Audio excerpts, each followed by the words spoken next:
आदेश। मैं अभिषेक महाराज आज आपको ये बताऊंगा कि कर्ण पिशाचनी साधना के बारे में बताने वाला हूँ। कर्ण पिशाचनी साधना साधक जिससे भूतकाल भविष्य का ये सब कुछ देख सकता है और बता सकता है। किसी की तंत्र की काट करनी है, किसी को ये पूछा निकालनी है, किसी इंसान के बारे में उसका आगे का पीछे का कुछ देखना है वो भी देख सकता है, उसके पिछला क्या हुआ है वो भी देख सकता है। इस साधना से कोई तंत्र की भी काट कर सकता है, किसी को प्रेत का हावी हो चुका है वो प्रेत की भी काट कर सकता है। इस साधना से ये एक साधना से अनेकों कार्यों कर सकता है साधक। साधना कैसे करनी है, क्या नियम है, कौन से समय करनी है और इस साधना को कौन कर सकता है वो भी मैं बता दूंगा आपको। कर्ण पिशाचनी जो साधना है वो तो सबसे पहले ना बहुत उग्र स्वरूप की है। कर्ण पिशाचनी साधना वही करता है जो गुरु धारण किया हुआ है ज़्यादातर, समझे। जिसे साधना पद्धति में बहुत 8 से 9 साल हो चुके हैं या तो गुरु धारण किया हुआ है, वो इस साधना को सफलतापूर्वक कर सकते हैं। कर्ण पिशाचनी साधना में आपको पहले गुरु धारण हुआ रहना चाहिए। गुरु जो आदेश बताएंगे, वो नियम बताएंगे, वैसे साधना करनी चाहिए।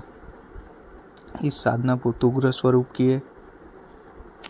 साधना में शुरू करने के बाद साधना अधूरी नहीं छोड़नी पड़ती, जिससे साधक की जिंदगी खराब हो जाती है या तो उसकी मौत भी हो सकती है,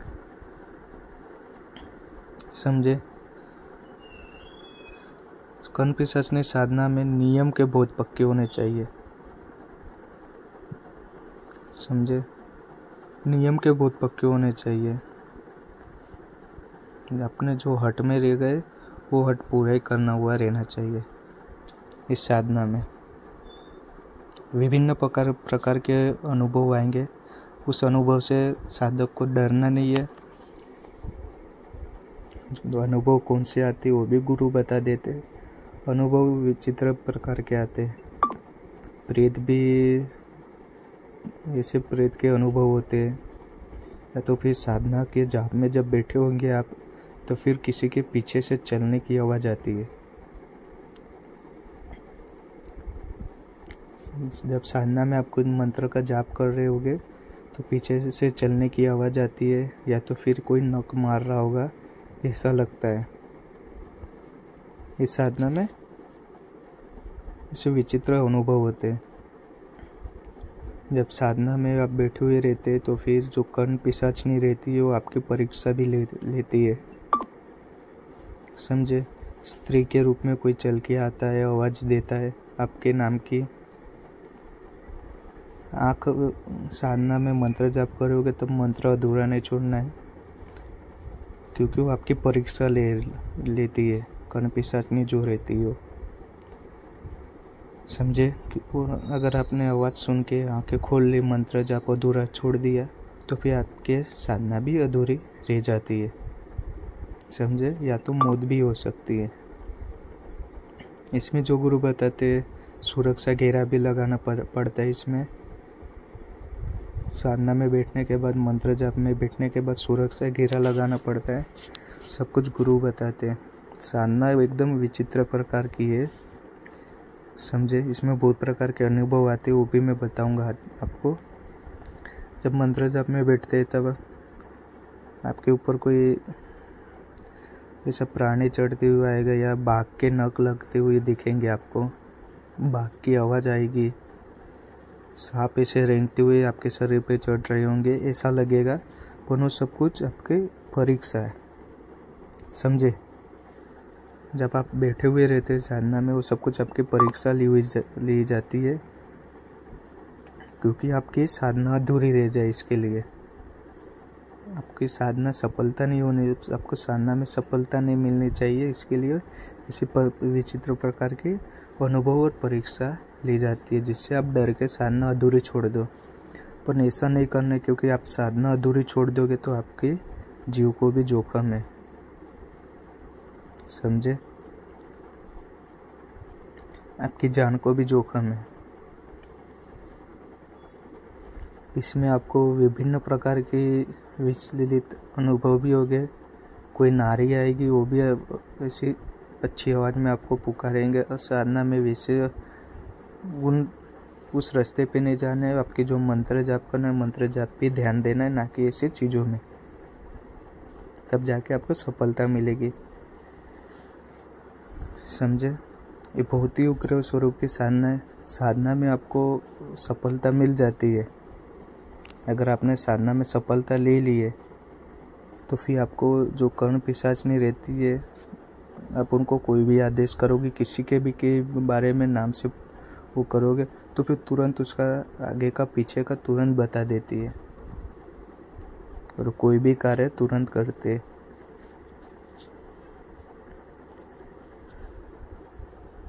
आपके किसी को प्रेत चढ़ गया है, प्रेत की भी काटो तुरंत हो जाती है।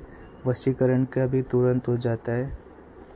वो धन प्राप्ति के लिए, सुख शांति के लिए इस साधना को ज़्यादातर लोग करते हैं। पर रहता ऐसा है कि ज़्यादातर लोग इस साधना को करने के बाद उनका जीवन भी बर्बाद हो जाता है। समझे? क्योंकि वो एक वचन में बन जाते। कर्ण पिशाच ने आपके इस साधना में सफलता मिल गई है तो फिर कर्ण पिशाच ने प्रकट होके आपसे एक वचन भी लेगी। वो वचन आपने दे दिए, वचन को याद रखना रहता है। वो जो वचन दिए वो वचन को निभाना पड़ता है। अगर आपने वचन तोड़ दिए तो कर्ण पिशाचनी जो रहती है आपकी जान भी ले सकती है, क्योंकि बहुत साधकों के साथ ऐसा हुआ है। उन्हें सफलता तो मिल जाती है कार्य में, साधना में, पर उनकी जान भी चली जाती है। समझे? क्योंकि वचन एक बार दे दिया कर्ण पिशाचनी को तो फिर वचन निभाना पड़ता है, वचन तोड़ना नहीं पड़ता है। आप जो बोलोगे वो कर्ण पिशाचनी करती है। बाद में वो आपकी परीक्षा भी लेती है। समझे? आपको जो कार्य बोलेगी उसका कार्य भी आपको करना पड़ता है। बहुत उग्र स्वरूप की साधना गुरु मुख में करनी चाहिए। साधना गुरु के आदेश लेके, गुरु जो बताते तभी इस साधना को करना चाहिए। अगर गुरु आपके नहीं बोलते इस साधना को नहीं करना है तो नहीं करना चाहिए, क्योंकि आपके जान को भी जोखम रहेगा। ज़्यादातर साधक अघोरी जो रहते वो इस साधना को धन, वैभव, सुख शांति के लिए, कार्य निकालने के लिए, इस चीज़ के लिए ज़्यादातर उपयोग में लेते। समझे? जो लोग बोलते हैं ना आगे का पीछे का, जो देखता हूँ मैं, ज़्यादातर वो लोग इस साधना को ही करते। इस साधना से वो भूतकाल भविष्यकाल बताते हैं। इस साधना से उन्हें सब कुछ पता चलता है।